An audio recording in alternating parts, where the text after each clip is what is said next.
এই স্টেজে যারা আছেন, বিশেষ করে দুজন উপদেষ্টা মহোদয় আছেন, আমি হতাশ হয়েছি। আজকে এইখানে যেই উপদেষ্টা মহোদয়ের থাকার কথা, স্বাস্থ্য উপদেষ্টা, উনি থাকলে ভালো হতো। তো আমি জানি না স্বাস্থ্য উপদেষ্টা, উনি তো মানুষ ভালো, কিন্তু উনি অসুস্থ, তো উনি পুরো জাতির স্বাস্থ্য কী করে ঠিক করবেন? তো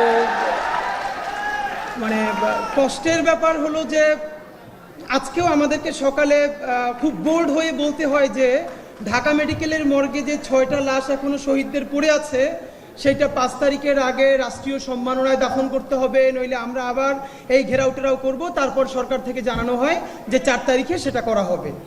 রায়েরবাগে যে প্রায় 1.5 শতাধিক, আমরা বলছি বেওয়ারিশ লাশ, আসলে কি তারা বেওয়ারিশ? এই শহীদদের বাবা আছে, মা আছে, ভাই আছে, বোন আছে।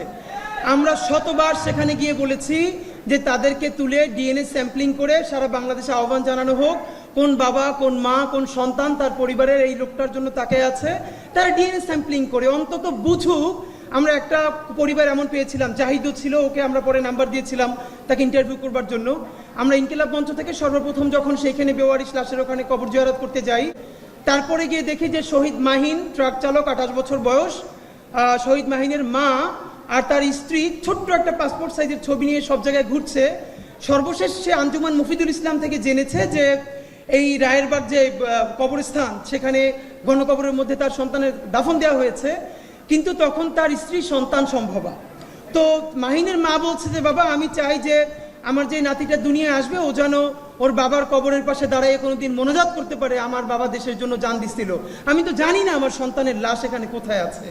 তো এখন আজকে সরকার দেখলাম সম্ভবত বলেছে এই উদ্যোগ নিতে হবে। তো আমি বুঝি না যে আমরা এইরকম ছোট প্রেশার গ্রুপ, আমাদের ওয়েস্টের পিএইচডি নাই, এখন উপদেষ্টা পরিষদে যারা আছেন মাশাআল্লাহ অনেকের 2-3টে করেও পিএইচডি আছে।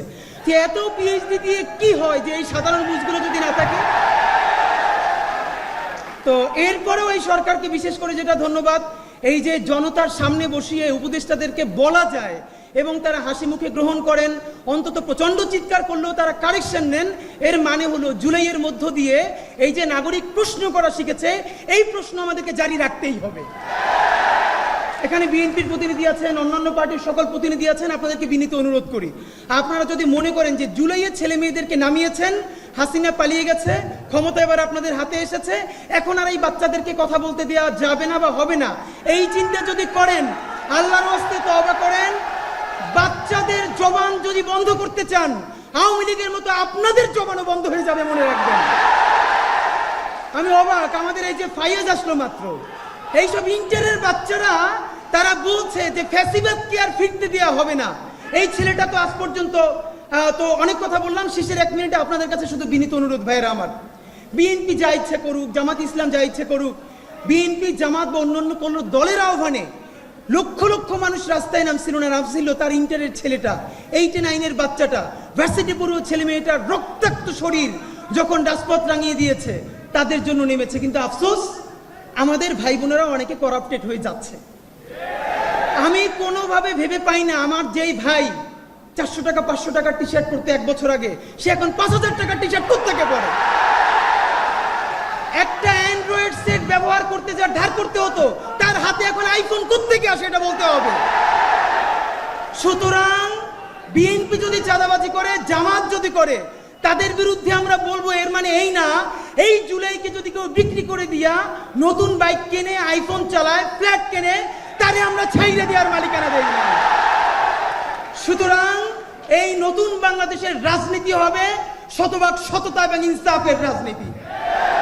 সুতরাং এই ভ্যানগার্ডকে অনুরোধ করি ভাইরা আমার, বাংলাদেশের সামনে অনেক কঠিন পরীক্ষার সামনে, সেই পরীক্ষায় আমাদের অন্তত এমন কিছু মুখ লাগবেই লাগবে, 18 কোটি মানুষ চক্ষু বন্ধ করে যেন বলতে পারে দুনিয়া উল্টে যেতে পারে, কিন্তু এই ছেলে কয়টা, এই মেয়ে কয়টা জীবনেও করাপশন করবে না, দেশ অন্য কারো কাছে বিক্রি করে দিবে না।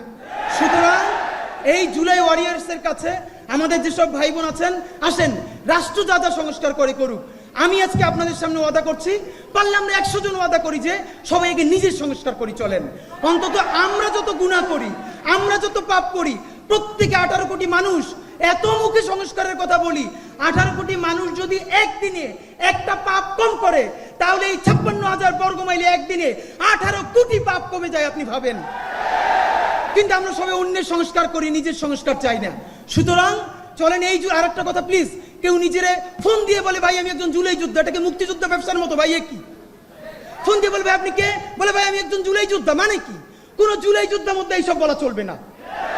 সবাই বাংলাদেশের নাগরিক। আপনার সমস্যা থাকলে নাগরিক প্রশ্ন ডিল করবেন, জুলাই যোদ্ধা নিয়ে এক্সট্রা কোনো অ্যাডভান্টেজ নিতে কাউকে দেয়া হবে না। সুতরাং যেই জুলাই শুরু হয়েছিল, ভবিষ্যতের ইনসাফের বাংলাদেশ বিনির্মিত হওয়ার আগ পর্যন্ত আমাদের জান পরাণ দিয়ে হলেও সেই জুলাই চলছে, সেই জুলাই চলবে। বাংলাদেশ জিন্দাবাদ, ইনকিলাব জিন্দাবাদ।